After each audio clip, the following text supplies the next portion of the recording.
Hey guys, been a while since I've done a video. I'm substantially, I would say, heavier than the last time I did one. I think a little of that has gone to my face, so I think if you compare, there'll be some difference. Pandemic has affected everybody in different ways. There was also a new poster behind me, which is a Hugo poster, Martin Scorsese movie. And the reason for that is because here I have my Gorillas wall now, where the Hugo poster used to be. That is a poster used to advertise the fifth album. I got these cards, or however you would describe them, of the original 2001 character designs from the Gorillaz Almanac book. So that's why the poster was moved. Not that anyone cares. I just wanted to show off the Gorillaz wall. So, purpose of this video. Normally, I get to read my ranked yearly lists of movies to people. Normally, I will be going to like a New Year's party. Excuse the Discord noises. Or I'll be with my parents and I'll tell them. I'll get to tell my friends, either in person or on a call or something. But I don't really have the option to be with people in person, so I figured I'd make a video, make it easy to share. This actually won't be too long. It's taken a lot to lead up to. I won't have a lot to say about each movie. I saw 18 movies that either, kind of released in 2020 or maybe had festival runs before 2020. I don't always go by what year they're marked as on the Letterboxd. I go by what year they came out in the United States. What year they became available to watch by United States viewers. That's how Mark Kermode does his list. He goes by the UK release date. I think that makes a lot of sense. So that's how I do my list too. So we're gonna go we're gonna go to number 18. If you are kind of knowledgeable about movies that came out in 2020, you're probably going to know that this is going to be one of two movies. And the movie is Artemis Fowl, as I call it, because it is a hole that just all the quality just fell down there, never to be seen again. Worst movie of the year for sure. Kenneth Branagh, he can do some great work. Not here. Speaking of Mark Kermode, British film critic, friends with Kenneth Branagh, so he gave a positive review to Artemis Fowl because they were buddies. Everybody in the YouTube comments sort of was just shaking their head, going, "Mark, you gotta just be honest here. This is not a good film," and it sucks.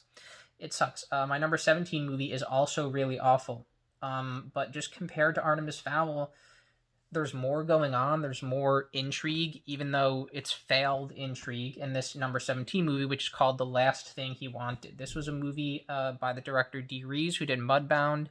Very good movie, Mudbound. Well liked, and I expected it to be good. So I turned it on with my parents, which is something that I don't really do unless I know a movie is going to be good.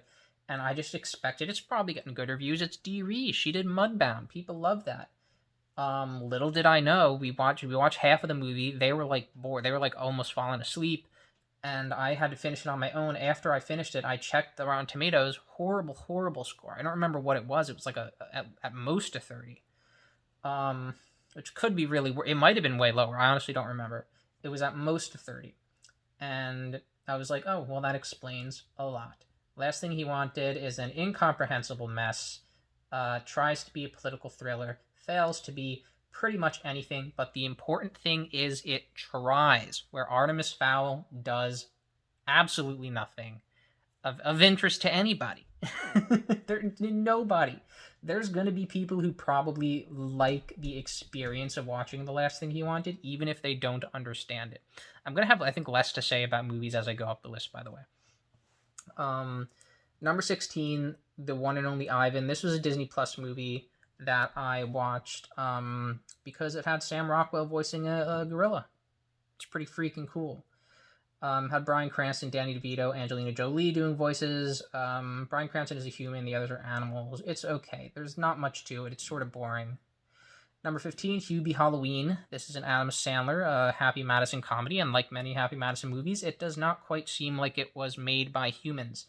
There's sort of a weird vibe to it, but I still found it kind of enjoyable. And, for the cameos, really. You watch a Happy Madison movie to see all the cameos. Number 14, Roald Dahl's The Witches, the remake by Robert Zemeckis. Not nearly as good as the original. Anne Hathaway is good. The cast is pretty serviceable.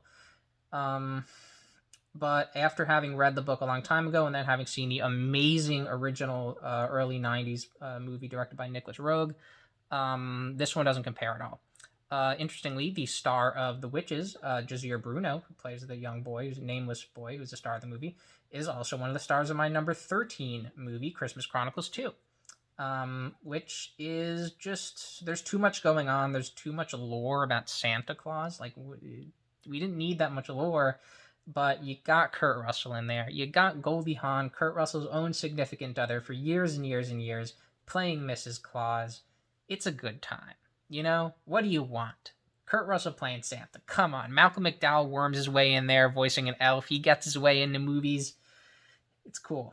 Number 12, Where in the Hell is the Lavender House? The Story of Longmont Potion Castle. This is a documentary about the great legendary prank caller, Longmont Potion Castle, who is different than any other prank caller that's ever existed. How he does it is special. He is a special guy. The unfortunate thing about this documentary is that all the great stuff concerning LPC, as they call him, is sort of often pushed to the side in favor of this stupid meta story about the documentary filmmakers. Documentaries don't do this shit. It's so stupid when they do the meta thing with documentaries. The only reason documentaries do this is because they don't feel they have enough footage to sustain a full movie. But let me tell you, if Where in the Hell is the Lavender House was just 50 minutes of just Longmont Potion Castle footage and didn't have any of the stupid meta, totally staged, by the way, and badly acted crap about the documentary filmmakers, it would be way better. Number 11, Enola Holmes. This movie is way all over the place. Kind of one of the things I didn't like about it. But it's pretty good. I like the end, the when the mystery is revealed. It's can be exciting at times. Bern Gorman is in there. He always plays a good villain. Number 10, Wonder Woman 1984. Another movie that's all over the place. But and this time the ending is not that good. The first half is very good, I find. Very enjoyable all the way through. A lot of good acting in the movie. And overall, pretty good movie. You know, we're in the top 10 now. Wonder Woman 84 is number 10.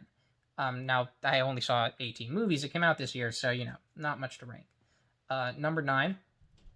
Would have been fun if this was number 7, but it wasn't. The Trial of the Chicago 7. This, I think, is a movie that is really enjoyable the first time you watch it. I've only seen it the first time. You have the Aaron Sorkin script. You have all the good actors in there. Sacha Baron Cohen, who appears later in this list, pretty high up, you'll see.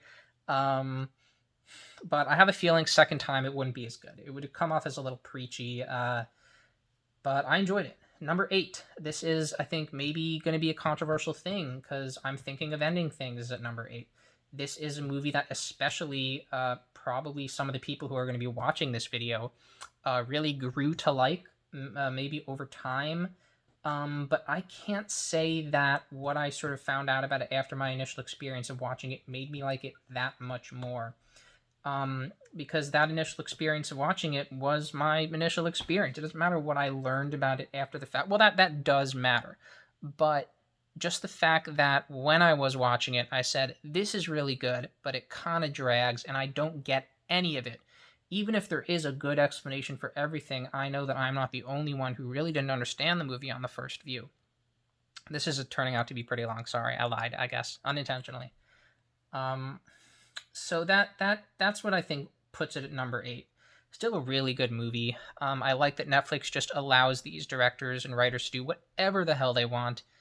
It can end up with some weird stuff, though, and I'm thinking of ending things as sort of an example of that. I've heard that Ben Wheatley's Rebecca is kind of another example. Bad example, but I have not seen that one. Number 7, Palm Springs. Really great time loop romantic comedy. A lot of good jokes. Not much to say about it. Really great story. J.K. Simmons is the freaking best in everything he's in. Connor O'Malley needs to be in more movies. Andy Samberg doesn't really act much. Underutilized. Funny guy. Good actor. Number 6, Da 5 Bloods. Once again, all the the movies with numbers in them, they don't get to be where their number is. Though I suppose that's good for Wonder Woman because it would be at number 84 if it was that. Anyway, To Five Bloods, Spike Lee, a little long, and I didn't always get what it was going for, but it's a really freaking good movie. There's great actors. I love the dramatic arc where you find out what happened uh, to this captain, played by Chadwick Boseman, who tragically passed away in this movie, tragically passed away in real life only a couple months after it came out.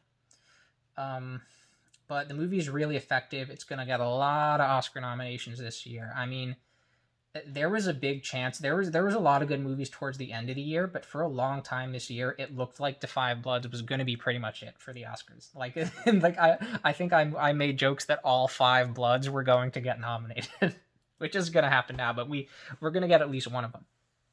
You know who if you've seen the movie. Number 5, Soul, Pixar. This was like one spot higher on my list before I ran it through one of these compare-y things where you compare each thing to each other thing and sort of build your list that way. I would never do that for a longer list, but I did it for this because it didn't take that long. But Soul is great, very personal story. It's the story of this guy, which is just a really cool thing to see in an animated movie. It's very adult. I don't really see how kids would like this movie that much.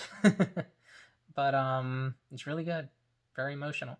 Number 4, another really emotional movie that I think really grew on me with how just sort of realistically it portrayed the struggle of this guy who suddenly goes deaf. Sound of Metal is the movie. Riz Ahmed, really good actor. I kind of missed him. I haven't seen him in anything in a little while. I didn't watch the HBO show that he did, which I should have, with John Turturro. But it's a great movie. I mean, becoming someone with a disability is something that happens to people. You're not always born with these things, and when your life changes, especially as for this guy, it changes incredibly quick. You really have to learn to deal with it. I didn't really like the final act of this movie so much, where it takes place in a different location, and it's sort of different, and like Wonder Woman, movies fall apart in the final act, but this movie was still good enough to get it to number 4, so hey, it was doing something right. Number 3, David Fincher's Mank. This was a movie that got mixed reviews, but I liked it a lot. Another movie that kind of falls apart at the very end this time. Really strong up until like the last 10, even 5 minutes. When suddenly there's this weird like anti-Orson Welles thing that comes into it, which like doesn't really seem to have anything to do with the rest of the movie. Try not to spoil anything here. I think I've done a pretty good job. I wouldn't... It's a bit of a spoiler, but whatever. But Mank, I mean, the dialogue is so freaking sharp. David Fincher's late father wrote the script of this movie, and God, he must have like distilled the juice of old Hollywood into some kind of vat and just jumped in and immersed himself in what old Hollywood was like, what the movies are like, what the people were like. And even though you get the feeling that there's a lot of events that are embellished or maybe outright created, and I don't know, I haven't looked into it, it's a learning experience about old Hollywood, the characters that were there, because the characters are real people. Hearst, Mank himself, Louis B. Mayer, some of the other people he works with, and there's so much freaking good dialogue. It's the quips, the cleverness, the performance by Gary Oldman, Amanda Seyfried. A lot of it's really great, really really enjoyable movie. Number 2, I told you this was coming. It made it to number 2. Borat subsequent movie film. This movie is a feat that I don't think has ever been done, will ever be done again. It is a funny hidden camera sketch movie. It is a political commentary. It was a movie that was largely improvised over the course of the year, putting it together before release, starting it not even knowing what was going to happen with COVID, but effortlessly injecting, literally, if you've seen in the movie, COVID into the plot. And of course, almost above everything else, it is a freaking character piece about Borat and his daughter, who is played by the amazing Maria Bakalova, who I still think should get an Oscar nomination for this. The things this movie did while watching it, I was just consistently amazed at what this movie was doing and how many plates it was juggling, just being what it was. It was an amazing movie that came out exactly when it needed to, not a minute before, not a minute later. Thank God we didn't get some weird rushed Borat 2 back in 2009. I only watched Borat 1 fully for the first time right before I watched Borat 2. And it's really interesting to see the process from one movie to the next. Just a masterfully done film. But there is one movie that was more masterfully done than Borat 2, which, I know this is a little silly to say, but come on, you gotta think about this, alright? It's better than Soul, it's better than Sound of Metal, it's better than Mank, Borat 2. Like, this thing, it transcends comedy. But, moving on to my number one movie more masterfully made than Borat 2. More masterfully made than Mank. More well written than Mank. Better sound design than Sound of Metal. Better camera work than The Five Bloods. It's a movie called The Vast of Night. That's my number one film, 2020. It is on Amazon. I'm not entirely sure how many people know it. Red Letter Media did a dual review where they reviewed it and ended up like sort of a B horror movie, and I hope that got some people to watch it. The Vast of Night is simply amazing. I don't want to say anything about the plot other than that it will suck you in as it sucked me in a way that I have almost never experienced watching a movie.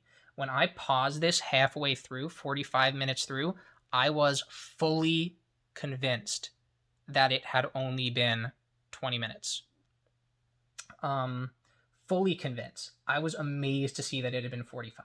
And when does that happen when you're watching a movie? That big of a difference in time. Vast of Night is amazing. Go watch it right now if you're in this video, because this video is ending. I don't have much else to say. I wish 2020 had been a better year for movies. But we got a lot of good ones, and I was really glad to have Soul, Sound of Metal, Mank, Borat, and The Vast of Night, which I wish I could talk about more. Maybe I will in a separate video. Just go watch it, please. And thanks for watching. Those are my thoughts on my 2020 movies from best to not as best in reverse order. Thanks.